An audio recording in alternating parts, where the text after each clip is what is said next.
കേരളത്തിന്റെ അടിസ്ഥാന സൗകര്യ വികസനത്തിനായി രൂപീകരിച്ച കിഫ്ബി കഴിഞ്ഞ 5 വർഷത്തിനിടെ പരസ്യങ്ങൾക്കായി മാത്രം 101 കോടിയിലധികം രൂപ ചിലവഴിച്ചെന്ന വാർത്തയാണ് സംസ്ഥാനത്ത് വലിയ ചർച്ചകൾക്ക് വഴി തുറക്കുന്നത്. വിവരാവകാശ പ്രവർത്തകനായ മുഹമ്മദ് അഷ്റഫ് ASന് ലഭിച്ച ഔദ്യോഗിക മറുപടിയിലൂടെയാണ് ഈ വിവരങ്ങൾ പൊതുസമൂഹത്തിന് മുന്നിലേക്ക് എത്തിയിരിക്കുന്നത്. പത്രങ്ങൾ, ദൃശ്യമാധ്യമങ്ങൾ, ഓൺലൈൻ പോർട്ടലുകൾ, സോഷ്യൽ മീഡിയ പ്ലാറ്റ്ഫോമുകൾ എന്നീ വഴികളിലൂടെ വലിയ തോതിലുള്ള വലിയ പ്രചാരണങ്ങളാണ് ഈ കാലയളവിൽ കിഫ്ബി നടത്തിയിരിക്കുന്നത്. കേരളം കടുത്ത സാമ്പത്തിക പ്രതിസന്ധി നേരിടുന്ന ഒരു സാഹചര്യത്തിൽ വികസന ഏജൻസിയായ ഒരു സ്ഥാപനം ഇത്രയും വലിയ തുക പരസ്യങ്ങൾക്കായി നീക്കിവെച്ചത് ധൂർത്താണ് എന്നാണ് പ്രധാന വിമർശനം. അതിൽ തെറ്റൊന്നുമില്ലതാനും.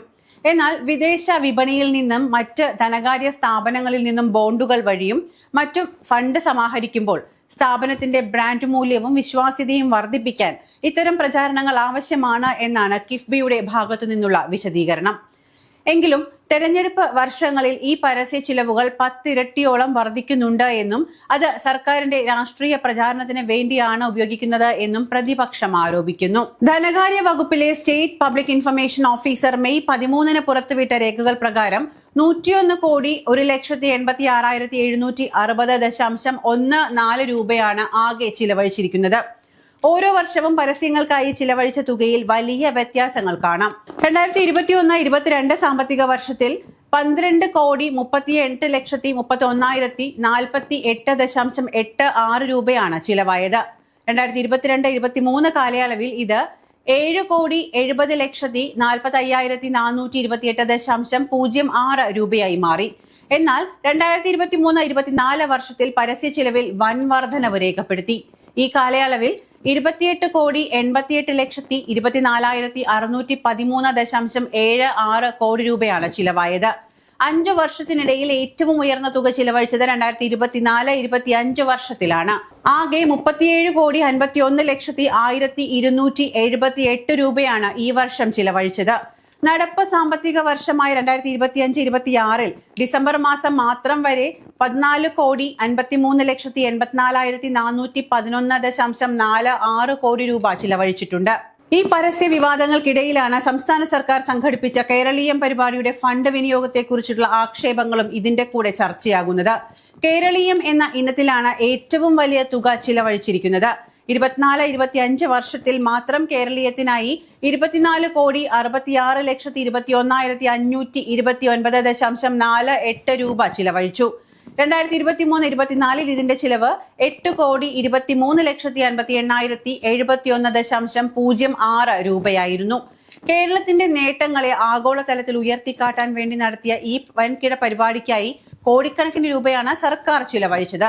കടുത്ത സാമ്പത്തിക ഞെരുക്കങ്ങൾക്കിടയിലും ഇത്തരം ധൂർത്തുകൾ നടക്കുന്നത് പൊതുജനങ്ങളോടുള്ള വെല്ലുവിളിയാണ് എന്ന് കാണിച്ച് വിവരാവകാശ രേഖകളുടെ അടിസ്ഥാനത്തിൽ വലിയ രീതിയിലുള്ള പ്രതിഷേധങ്ങൾ ഉയർന്നിരുന്നു.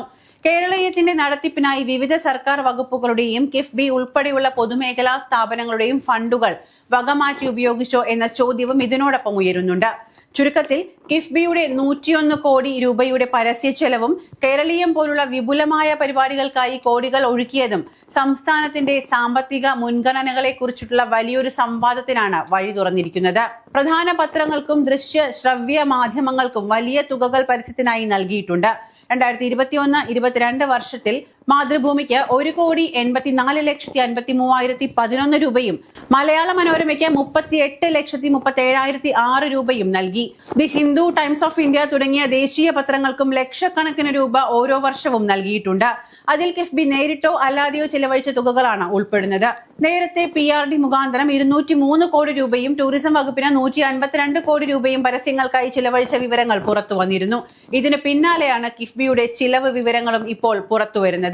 വികസന നേട്ടങ്ങൾ ജനങ്ങളിലേക്ക് എത്തിക്കുക എന്ന ലക്ഷ്യത്തിനുമപ്പുറം ഇത് വെറും ഒരു PR വർക്കായി മാറുന്നുണ്ടോ എന്ന ആശങ്കയാണ് പൊതുസമൂഹത്തിലും രാഷ്ട്രീയ വൃത്തങ്ങളിലും ഇപ്പോൾ ശക്തമാകുന്നത്. എന്തായാലും ജനങ്ങൾ നെട്ടോട്ടമോടി ജീവിക്കാൻ പെടാപ്പാട് പെടുമ്പോഴാണ് സർക്കാർ ഈ ആർഭാടം നടത്തിയിരിക്കുന്നത്. എന്തിനു വേണ്ടിയായിരുന്നു?